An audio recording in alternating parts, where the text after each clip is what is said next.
Yorker described him as a restless polymath, an irresistibly funny storyteller. He is adept at fiction, essay and reportage, but happiest when twisting all three into something entirely his own. The New Yorker must indeed be happy with him, as he is, like Edith, a regular contributor to its pages. His superb diptych novel, Geoff in Venice, Death in Varanasi, attracted universal praise and won him the Bollinger Everyman Woodhouse Prize for comic fiction. David Mitchell, well, one of the David Mitchells, David Mitchell said of it, "It is serious fiction, learned travelogue, funny, arch and sad, a cynic's ascent into redemptive love, and a stoner's descent into gone native madness. It drips with Dyer's derelict luminosity. This afternoon, Cúirt has great pleasure in presenting the derelictly luminous Geoff Dyer."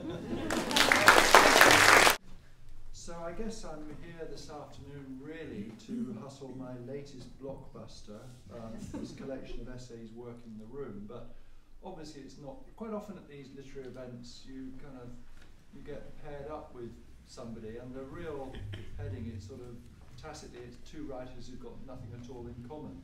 But actually I think there's such a substantial overlap between what Elif does and what I've done in some of my books, and I'd like to, I think I'll read a little bit from an old book of mine, Out of Sheer Rage, which is, I guess it's about D.H. Lawrence. There's the title comes from this letter of Lawrence's. He was commissioned to write a book about Thomas Hardy and part of a series. And in 1914 he wrote, "Out of sheer rage I've begun my book on Thomas Hardy. It will be about anything but Thomas Hardy, I'm afraid." So anyway, I wrote this completely mad book, which is, it is about D.H. Lawrence, but it's a lot of about a lot of other things as well. And I'm going to read a bit, just which I think will show some of the sort of ways that my path has overlapped with Elif's. And this is just to tell you about something, to put it rather grandly, my intellectual formation. In my final year at university, there was a great deal of fuss about course reform. Instead of ploughing through everything from Beowulf to Beckett, academics like Terry Eagleton were proposing a theory option. I didn't know what theory was, but it sounded radical and challenging. Within a few years, theory, whatever it was, had achieved a position of dominance in English departments throughout Britain. Synoptic works of theory were pouring from the presses. 15 years down the line, these texts still appear radical and challenging, except in one or two details, namely that they are neither radical nor challenging.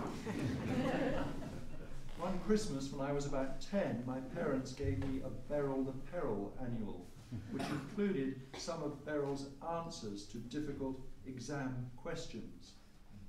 Asked to construct a sentence using the word discourse, she wrote, "Discourse is too hard for me," said the golfer. How quaint. 20 years on, she'd probably have had no trouble at all coming up with a whole paper on the self and its others. In no time at all, theory had become more of an orthodoxy than the style of study it sought to overthrow. Any lecturer worth his weight in corduroy was fluent in discourses, could signify and signified until the cows came home. Hearing that I was working on Lawrence, an acquaintance lent me a book he thought I might find interesting, a Longman critical reader on Lawrence, edited by Peter Widdowson. I glanced at the contents page. Old Eagleton was there, of course, together with some other state-of-the-art theorists. There was Lydia Blanchard on Lawrence, Foucault, and the language of sexuality. That was in the section on gender, sexuality, and feminism. Daniel J. Schneider was writing about alternatives to logocentrism and D.H. Lawrence. That was in the section called Post-Structuralist Terms. I feel myself getting angry. And then I flipped through the introductory essay on radical indeterminacy, a postmodern Lawrence, and became angrier still. How could it have happened? How could these people with no feeling for literature have ended up teaching it, writing about it, I should have stopped there, I should have avoided looking at any more, but I didn't. Because telling myself to stop always has the effect of urging me on. Instead, I kept looking at this group of wankers huddled in a circle, backs turned to the world so that no one would see them pulling each other off.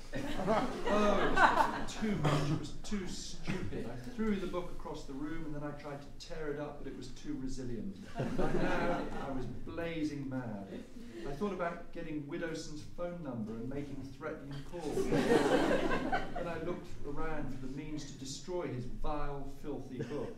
In the end, it took a whole box of matches and some risk of personal injury before I succeeded in adequately deconstructing it. I'm going to read you just one small bit now from this big sort of collection of my... I'm such a sort of egomaniac that when I was putting together a collection of my sort of greatest hits of the last 10 years, I just couldn't. I said to the publisher, no, I can't get it down below 500 pages. And they finally convinced me that 100 of those pages were pretty dispensable, so I got it down to 400.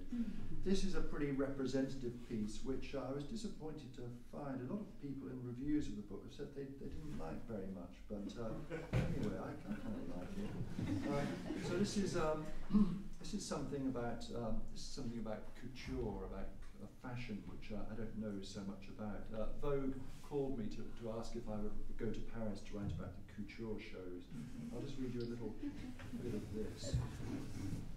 Eurostar was still creeping through the Kent countryside when my minder from Vogue HQ expressed her first doubts about my mission.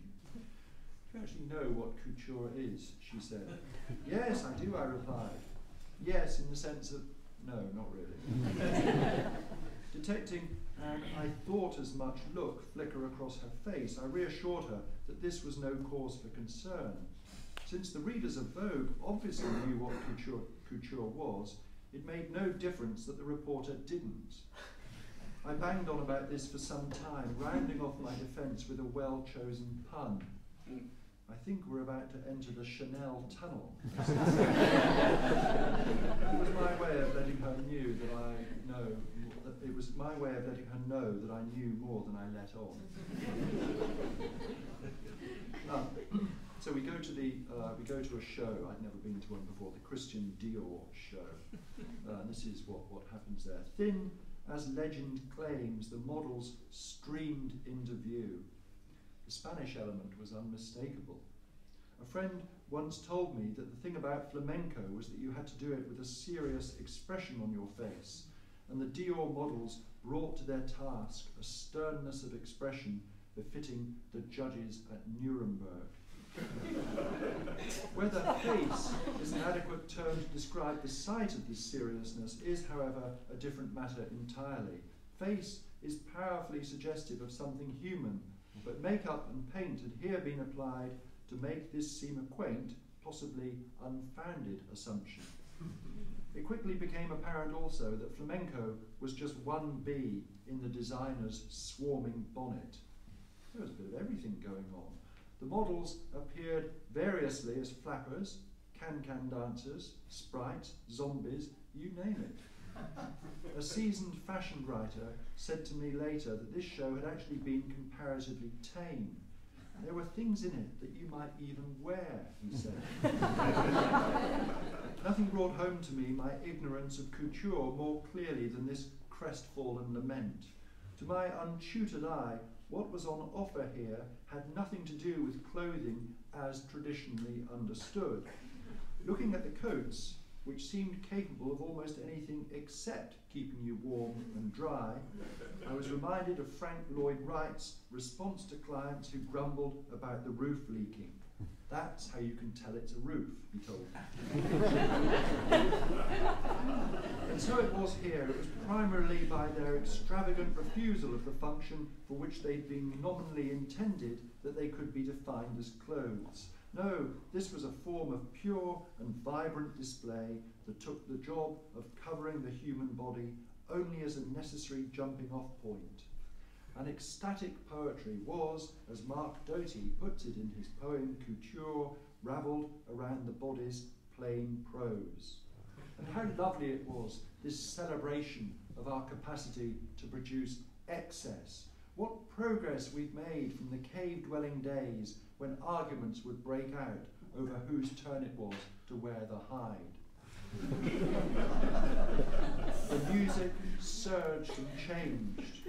It was like a firework display, and that you wish it would never end, though even as you wish this, you know that you'd be bored rigid if it lasted a moment longer than it actually does. At the end of it all, Galliano came stomping up the runway, looking like a cross between a toreador and Conan the cross-cultural barbarian. I say Galliano, but I only learned that it was him after I turned to my chaperone and asked if he was Christian Dior. No, it's not, she replied. The reason for this, apparently, is that Dior has been dead for about 100 years. Well, as Philip Larkin said, useful to get that learned. It was obvious that only a response of the utmost gravity would redeem me in the eyes of my chaperone. Ah, yes, I said, but his spirit lives on in Galway. There's a lot more kind of comic descriptions of what goes on in the shows. And then the point I want to make is that I come to an understanding of what goes on in these couture shows, I arrive at a kind of, my ignorance actually I think lends me to a more profound understanding of what's going on than is the case sometimes with seasoned fashion writers. So here we are. This is what I conclude. The number of couture customers is falling off. There are practical reasons for this, such as the rise of ready-to-wear, but this dwindling of initiates is appropriate in other ways. Yves Saint Laurent once said that haute couture consisted, and I quote, of secrets whispered down from generation to generation, emphasizing that it's not just a set of skills, but a form of esoteric knowledge. Much is made of the astronomical expense of couture, but perhaps some other kind of transfer, of which the garment is no more than the outward or symbolic expression, is at work here. Nietzsche pointed out that beneath the grace of Greek tragedy lay a primitive force that had earlier found uninhibited expression in the singing and dancing rituals of the cult of Dionysus. In the same way, this fabulous extravaganza had about it something instinctual and primeval. Could it be that the couture show is an immensely sophisticated and commercialized residue of an arcane rite or fertility symbol, a fertility ceremony? In this light, the models and their outfits really might be an offering to some kind of god. Not convinced? Well, try looking at it in another way. Imagine you came across an event like this, the costumes with their amazing surfeit of plumage and jewels, the models with their unnatural, clippy-cloppy, equine walk. Imagine you came across this in the Amazon. Wouldn't you think that you were witnessing some attempt at harnessing the characteristic powers of certain revered birds or animals and incarnating their spirit in human form? Wouldn't you assume that the designers were endowed with some alchemical or shamanic power? If the couture show is itself a residue of older rites, then a residue of what this show originally appealed to is still there, in equally etiolated form, in some recess of our own psyche. How could people invest couture with so much importance were it not also the contemporary manifestation of something primal, not an extravagance, in other words, but the practice of a belief? How else to account for that weird sensation that something as transitory as a fashion show has about it a quality of timelessness? Thank you very much for listening.